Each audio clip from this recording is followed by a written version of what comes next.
I knew the moment something was off. Chloe Radford had a smile that was far too sweet, like artificial sweetener dumped over a corporate crime scene. She stood leaning against the polished quartz counter in the executive wing, tapping her manicured nails against her stainless steel tumbler while watching me like a hawk. I had been grabbing my morning coffee from the 7th floor executive lounge for 14 years. Nobody had ever cared. Nobody had ever uttered a single word until that particular Tuesday morning, the second I poured 2 splashes of oat milk into my faded ceramic mug that read, World Okayest Compliance Director. Chloe cleared her throat. You know that machine is reserved strictly for senior vice presidents and above, right? She said, her voice dripping with artificial warmth and subtle condescension. I blinked, holding my coffee mug halfway to my mouth, initially assuming she was attempting a dry joke. The small sign taped beside the machine was yellowed, curling at the corners, and dated back to a temporary sanitation protocol from 4 years ago. I shrugged mildly, raising my mug in a quiet salute. I did not realize we needed security clearance for a double shot of espresso, I replied evenly. That exchange took place at exactly 8:45 in the morning. By 1:15 in the afternoon, Human Resources summoned me to the main conference room with all the warmth of a refrigerated morgue drawer. 3 people sat behind the long mahogany table like a military firing squad. None of them made direct eye contact. Brenda Lawson, the head of HR, adjusted her rimless glasses and read from a freshly printed document as though reciting sacred scripture.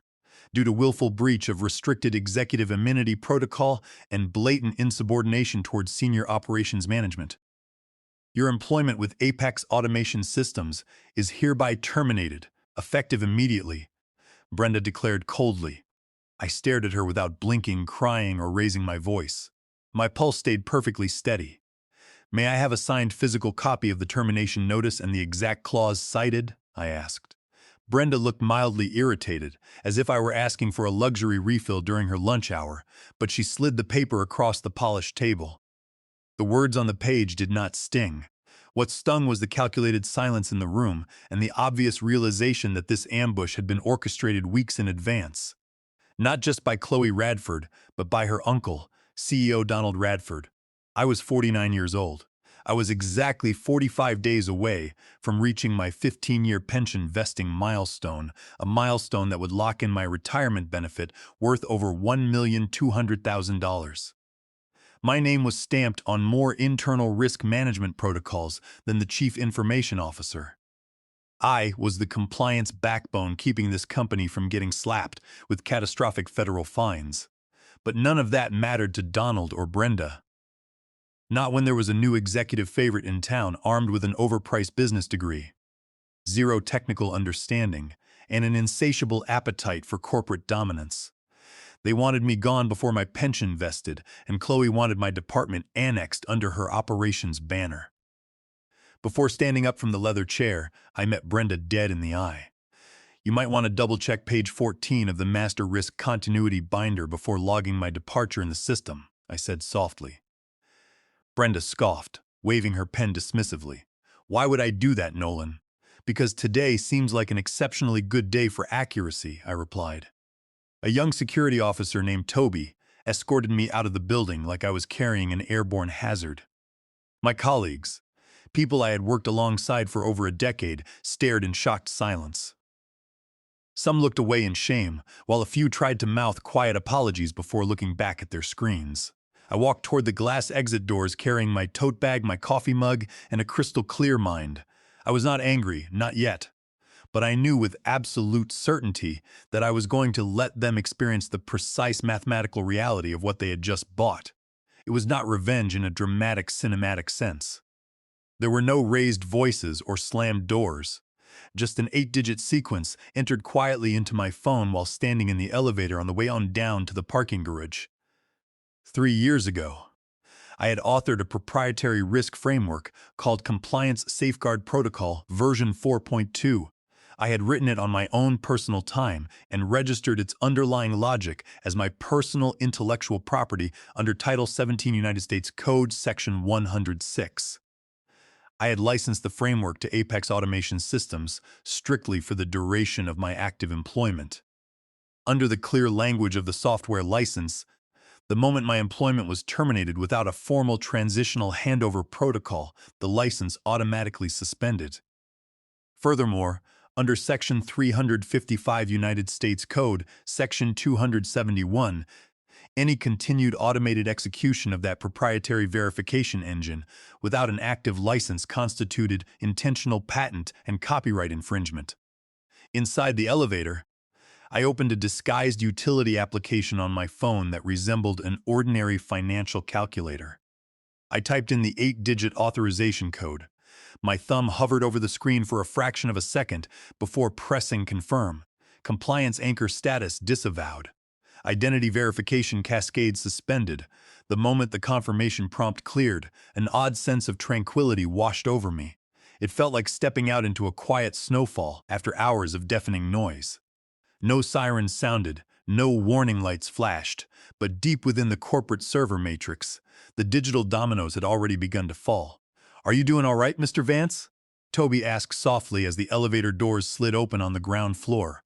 "I have had far worse Tuesdays, Toby," I said with a slight nod. At the main reception desk, I handed my silver access badge to Sarah, the receptionist. Her eyes widened as she looked at the status change on her screen. "Mr. Vance, is this a mistake?" she whispered. "Effective immediately, Sarah," I answered calmly. I walked out into the crisp afternoon air, placed my tote bag on the passenger seat of my sedan, and drove to a small bakery 3 miles away. I ordered a hot black coffee and a fresh blueberry pastry, watching the steel glass tower of Apex Automation Systems shrink in my rearview mirror. My phone vibrated once in my pocket. It was an automated notification from my private server log. System verification timer initiated. By 8:17 the following morning, the first microscopic fractures began to show across the internal network of Apex Automation Systems. The automated monitoring system flagged a minor network sync delay, which in corporate doublespeak meant the IT department had no idea why the servers were acting sluggish, but hoped nobody would complain before lunchtime. Cloud backups were timing out across 3 regional data centers. Automated compliance validation logs, which were programmed to generate daily reports for federal regulatory agencies, suddenly began outputting completely blank data fields. Database tables were returning empty metadata, and user access records appeared redacted.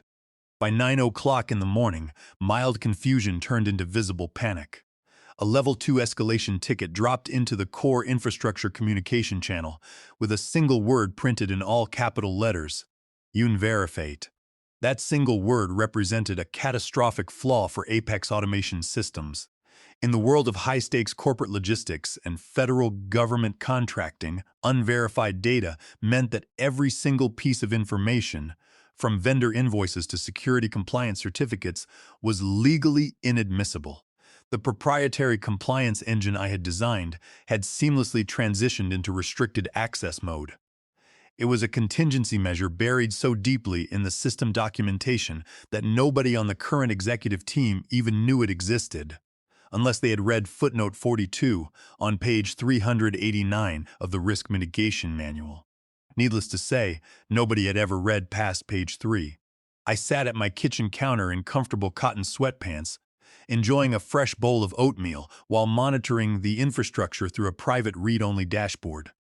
The dashboard did not access company secrets or breach any firewalls. It simply listened to the publicly broadcast status pings of the software license I personally own under federal copyright law.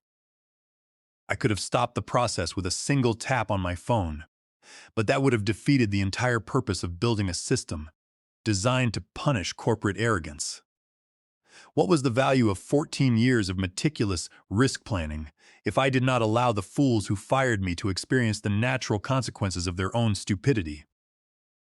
At 9:31 in the morning, my mobile phone vibrated with a public news alert. Apex Automation Systems' e-invoicing portal had suddenly gone offline. A major defense supplier had posted a public message asking why their corporate credentials were returning error code 310. Across town on the executive floor, Chloe Radford was undoubtedly strolling through the hallway, with her stainless steel tumbler, completely oblivious to the digital fires burning beneath her feet. Brenda Lawson was likely sitting in HR, refreshing her browser tab and convincing herself that the server slowdown was merely a temporary web browser caching issue. The genius of the compliance failsafe was that it did not crash the servers or erase company records. It did not sabotage databases or leak confidential files. It simply paused, behaving like an overly polite butler who refused to open the front door for guests because the homeowner had forgotten to give him the keys.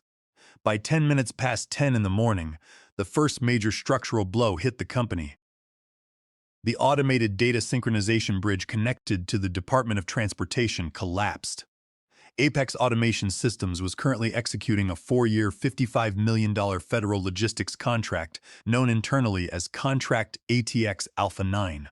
Federal procurement regulations strictly mandated that all digital traffic touching government servers must be validated by a verified compliance officer holding active security credentials.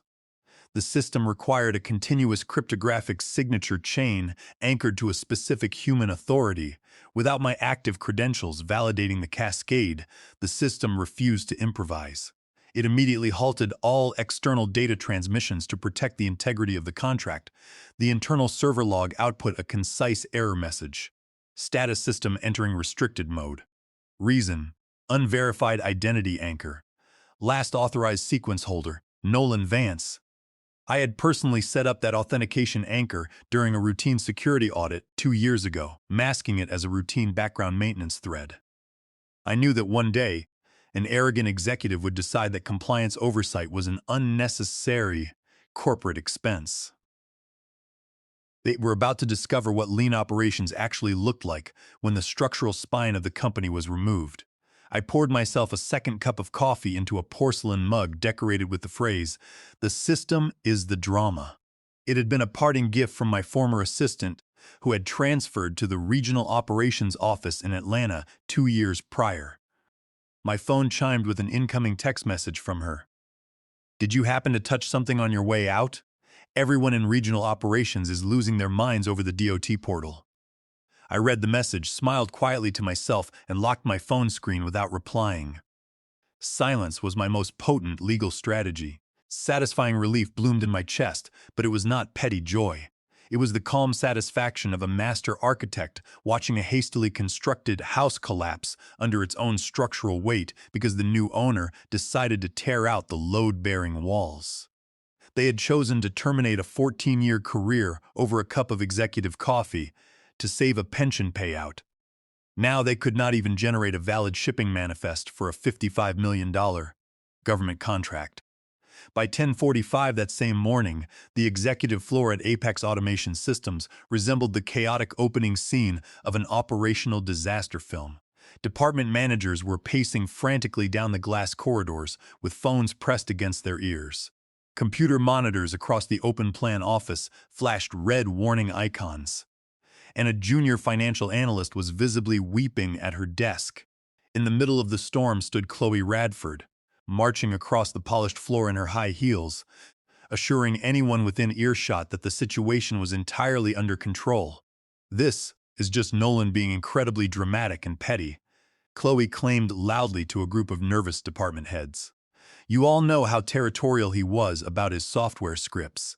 He probably changed a server password on his way out to make himself look important." She genuinely believed that. She thought 14 years of enterprise compliance architecture could be summarized as a collection of basic office spreadsheets. She did not understand that I had not built simple spreadsheets. I had constructed a legal fortress, a complex matrix of automated protocol chains engineered to withstand federal audits, corporate takeovers, and executive incompetence. Inside the glass-walled main boardroom, CEO Donald Radford sat at the head of the dark mahogany table, a thick vein bulging on his forehead. His executive speakerphone was active, broadcasting the stern voice of Harvey Thornton, the company outside legal counsel. "We need complete access to the raw audit logs immediately, Donald," Harvey demanded over the speaker. "The Department of Transportation compliance officers are threatening to issue a formal stop-work order if we do not provide verified audit trails within 24 hours.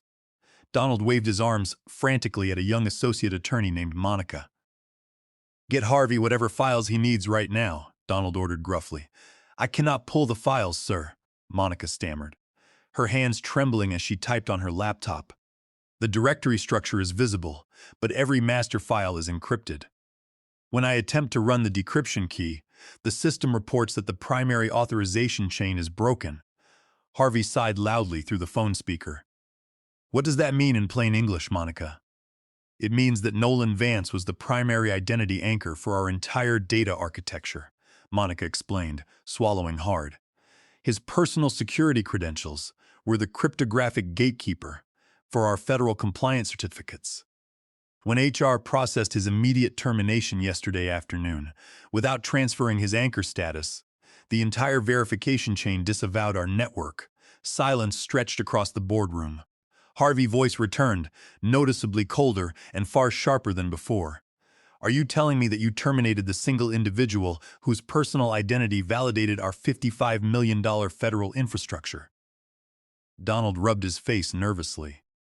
"Harvey, the man committed a direct violation of our executive amenity policy. He was drinking coffee in a restricted zone and showed zero respect for Chloe authority. Is that a joke?" Harvey snapped back. "Good luck explaining that coffee policy to the Securities and Exchange Commission when our board of directors gets subpoenaed for material breach of fiduciary duty." To make matters infinitely worse, the chief technology officer was currently on a 10-day silent wilderness retreat in the mountains of Montana, completely out of cellular contact. The chief information officer was physically present in the room, but she looked as helpless as a deer caught in headlights. Her entire career strategy had consisted of delegating every complex technical problem to my desk while taking credit for quarterly performance metrics. "Can we not simply perform a hard system restore from our midnight server backup?" the chief information officer suggested timidly. A senior systems administrator standing near the doorway shook his head slowly. "The automated server backups paused at precisely 1:15 yesterday afternoon, the exact minute Nolan Vance's access badge was deactivated. The system classified all incoming data as pending verification. It will not write new restore points until the primary compliance anchor is re-authenticated." Donald slammed his open palm onto the table, "Then bypass the protocol and reboot the server array." "Sir," the administrator replied quietly, "we cannot force a system to trust itself when its security architecture has been legally revoked." The situation spiraled downward with brutal speed. By noon, the Department of Transportation sent an official electronic query demanding an explanation for the compliance disconnect. Corporate payroll flagged an error because employee verification metrics could not be validated. Even worse, Brenda Lawson realized that by rushing Nolan termination without a 60-day notice or transitional debrief, Apex Automation Systems had committed a blatant violation of the Worker Adjustment and Retraining Notification Act under Title 29 United States Code Section 2101. Furthermore, terminating a senior employee 45 days prior to pension vesting to avoid financial obligations exposed Donald Radford and Brenda Lawson to severe claims of intentional dissipation of corporate assets and elder financial abuse under state welfare statutes. Sitting at my dining table miles away, I monitored the cascading system alerts with total calmness. The corporate structure was unraveling exactly as the law and logic dictated. At precisely 2:15 in the afternoon, the corporate crisis reached its inevitable climax when an urgent communication arrived from the Office of Federal Transportation Systems. The official notice was brief, formal, and devastating to Apex Automation Systems. Due to an unverified gap in regulatory compliance certification, contract ATX Alpha 9 has been placed on immediate administrative hold, pending a full operational audit, the notice read. Apex Automation Systems has 5 business days to restore verified chain of custody documentation, or the contract will be formally terminated for cause. $55 million of guaranteed revenue. The crown jewel of the company balance sheet was on the brink of complete annihilation. Pandemonium broke out across the executive offices. Donald Radford was screaming at his department heads. Chloe was hiding in her private office crying, and Brenda Lawson was frantically reviewing legal severance precedents to cover her own liability. That was the moment when Walter Henderson stepped in.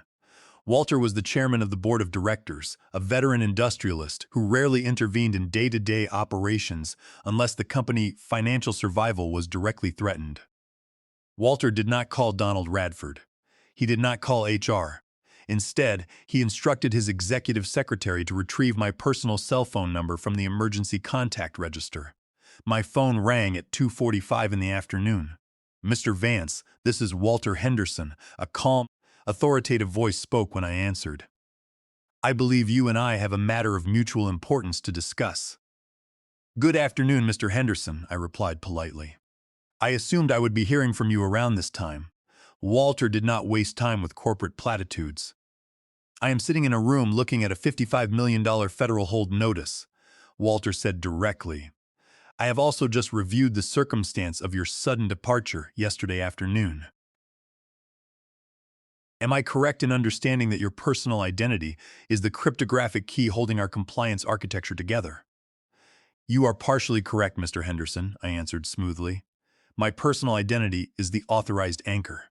However, the software framework itself, Compliance Safeguard Protocol version 4.2, is my personal intellectual property, registered under federal copyright law and licensed to Apex Automation Systems strictly during my active employment. When Donald and Brenda terminated me without cause, that license automatically revoked. There was a long, thoughtful pause on the line. "I see," Walter murmured. "So, any attempt by our IT department to bypass your code constitutes intentional patent and copyright infringement under federal law." "Precisely," I confirmed, "along with severe violations of the Warren Act, breach of fiduciary duty by executive leadership, and intentional pension dissipation under statutory welfare codes." Walter let out a low, slow breath.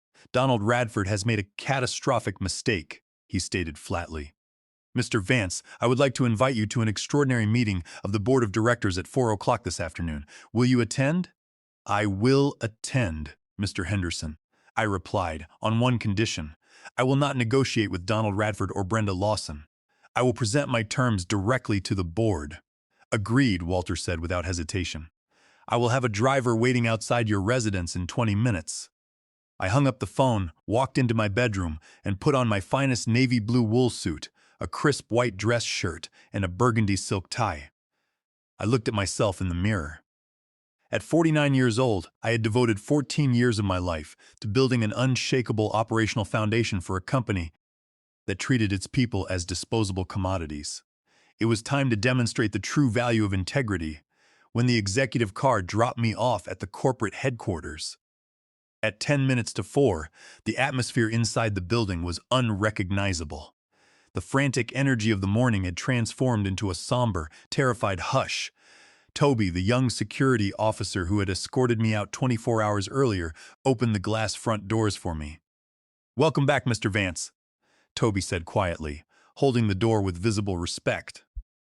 "Thank you, Toby," I replied, stepping past the reception desk where Sarah offered me a hopeful, encouraging smile. I took the private elevator directly to the executive boardroom on the 7th floor. As the doors slid open, I could hear Donald Radford's loud voice projecting through the wooden doors, attempting to justify his actions to the board members. I straightened my jacket, picked up my leather folder, and pushed the boardroom doors open. The mahogany boardroom quieted instantly as I walked inside. The large room was filled with the influential figures who governed Apex Automation Systems. At the head of the table sat board chairman Walter Henderson, flanked by board member Eleanor Ramsey, a former federal judge whose sharp intellect was respected throughout the industry. Donald Radford stood near the smart display screen, his face flushed red and his tie loosened. Chloe Radford sat cowering in a corner chair, while Brenda Lawson looked pale and rigid beside Harvey Thornton, the company legal counsel. "Nolan." Donald barked aggressively the moment he saw me. "You have nerve showing your face here after orchestrating a malicious cyber attack against this company." I did not raise my voice or react to his outburst. I walked calmly to the center of the room, placed my leather folder on the polished table, and sat in an open executive leather chair. "This is not a cyber attack, Donald," I said with absolute composure.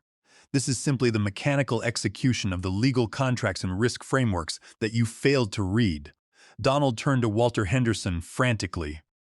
Walter, this man is holding our company hostage. We should have him arrested for extortion. Enough, Donald? Board member. Eleanor Ramsey commanded sharply, her voice cutting through the tension like a razor. Sit down and keep quiet. Eleanor turned her commanding gaze toward me. Mr. Vance, we have reviewed your intellectual property documentation and the software licensing agreement. Company counsel has confirmed that your personal cryptographic anchor is indeed the sole mechanism capable of restoring our federal compliance streams. Is that accurate? That is entirely accurate, Judge Ramsey, I answered cleanly. At that moment, I pulled my mobile phone from my jacket pocket and tapped the screen once. The 72-inch digital display behind Donald flickered, automatically switching from his static bar graph to a live terminal stream of the corporate server matrix. Across the giant screen, hundreds of system modules flashed in bright red text. Unverify. Access denied. License suspended. Harvey Thornton, the legal counsel, stepped closer to the screen, scanning the rapid lines of code. Suddenly, his eyes widened in realization as he read the top header line of the authentication feed. Protocol owner, Nolan Vance. License status. Revoked. Override chain. Authenticated. Harvey gasped, his face turning pale. He reached out and grabbed CEO Donald Radford, arm with urgency. Sir, stop talking right now, Harvey warned in a hushed, panicked voice. He is the only person on this planet who can reverse this code. Donald froze, staring at his legal counsel in complete disbelief. What are you saying, Harvey? I am saying that if Nolan Vance walks out of this room right now, Apex Automation Systems will default on its $55 million federal contract by Friday, Harvey explained, trembling. The resulting regulatory fines and breach of contract lawsuits will bankrupt this firm within 6 months. Chairman Walter Henderson leaned forward, placing his hands flat on the table. Mr. Vance, what are your terms to restore the system and assign the software license permanently to the company? I opened my leather folder and read my non-negotiable terms clearly into the official board record.